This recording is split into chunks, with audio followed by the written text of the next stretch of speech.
Welcome back, U.S. history students. I've missed you over this break. And I just wanted to walk you through some of the things I've kind of been creating for our class. We are going completely online, of course, and so it makes it a tricky new path for us. Here is some framework for you. So basically, you will be getting assignments in your assignment center. Some will be labeled homework, and then once I start it, others that will be for class time will be labeled classwork. Most of these will have a link in them that will send you straight to something I've already created for you.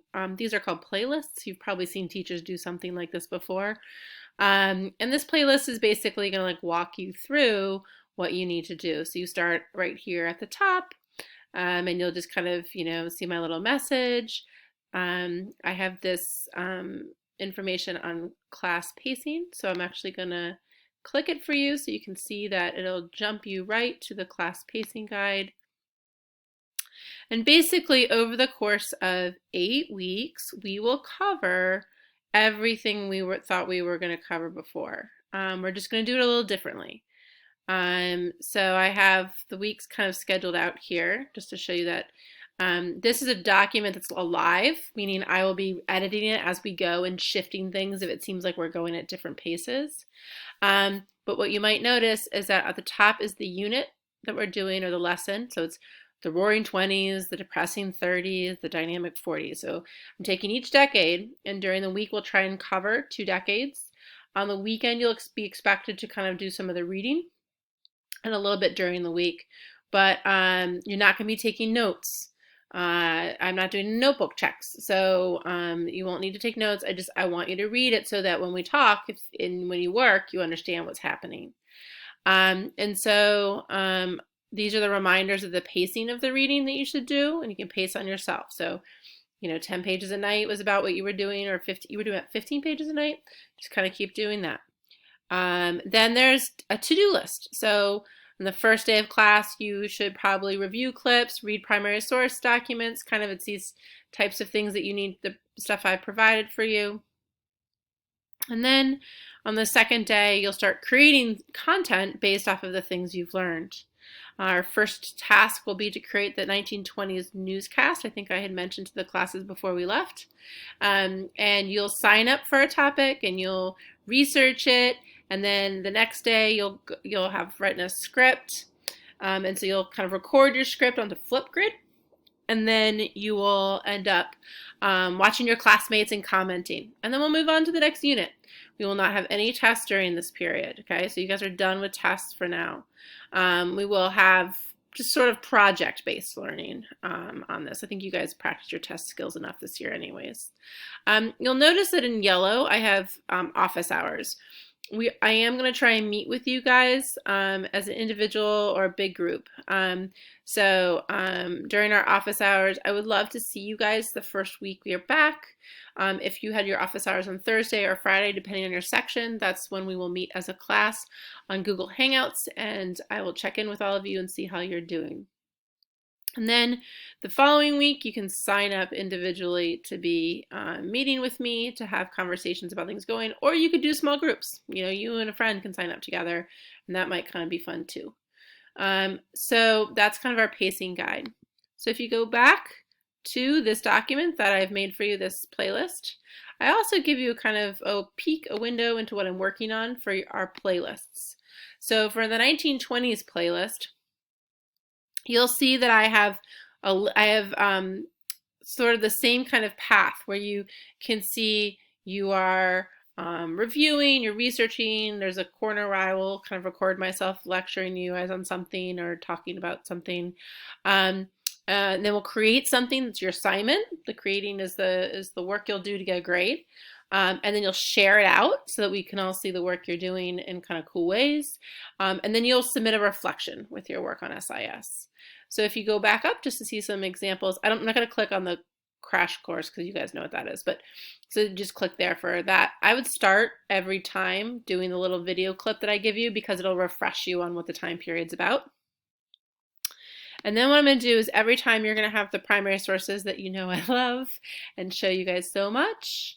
And you can just give yourself, you can put it in present mode, it's up to you.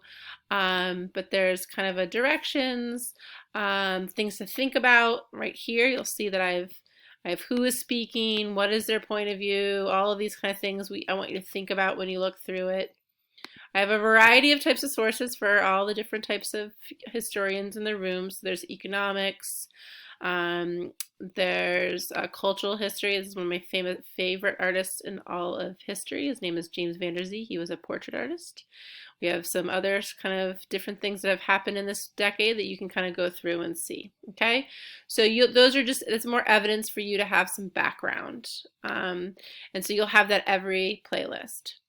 Then this will show up. I will have recorded myself talking. I'm not totally comfortable with this, but I will be doing it. And so that will be added.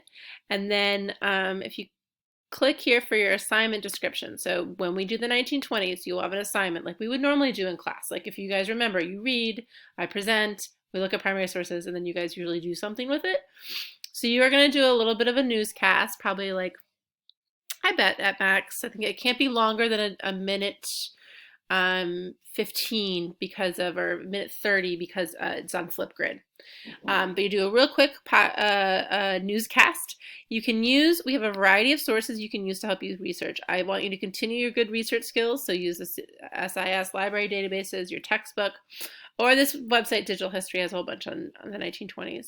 And so you're going to create an engaging topic sentence to keep people in. Then you're going to have a newscast with information.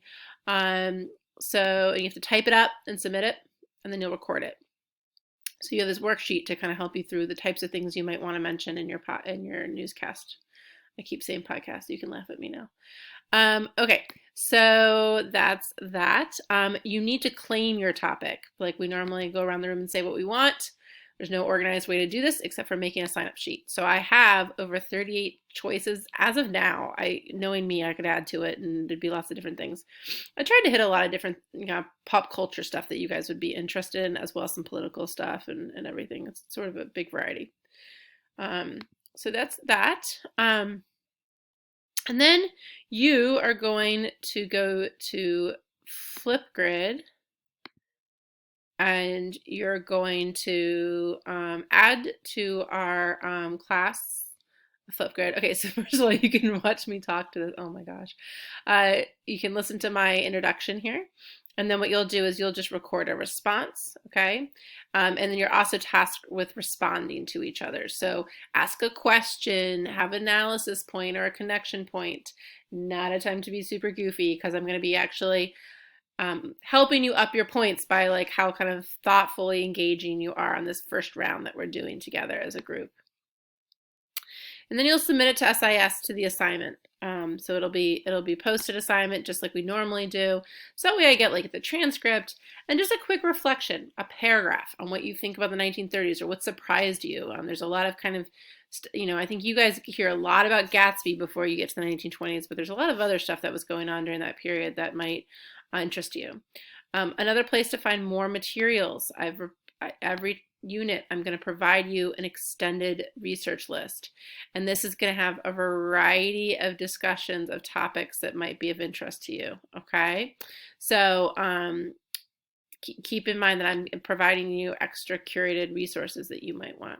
So basically, you'll get the lesson, you get this sheet, you go through it, you follow through, and then you submit the work at the end. It's supposed to be pretty user-friendly, so all the links are on the same page. But you know what? I'm pretty sure that you might get confused at times because just because it's clear to me, that it might not be clear to you. So I want you to submit your work, but if you're struggling, I really, really, really want you to communicate with me, because I can't know what you're struggling with. Like if you're frustrated or it seems like things aren't going well, I will not know on my end. I can't even read your faces like I normally do in the classroom. So please communicate with me. So you can send me an email, and we can set up a Google Hangout where we can have face-to-face contact, like I talking and all that stuff, if that's easier for you. But if you prefer, we can kind of go over email or even talk on the phone if it seems like you're having a hard time with what's going on. Because I definitely want this to be interesting and smooth. I do not want this to be overwhelming. So if you have any questions, be sure that you email me at Menard. Oh, I need to fix that. At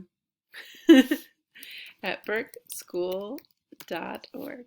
Okay, so good to see you, and I hope that you guys have a good rest of your time before you get back from spring break. And I'll look forward to contacting you guys and hearing from you guys on Monday. Please send me an email once you've heard this entire thing. Thanks. Bye.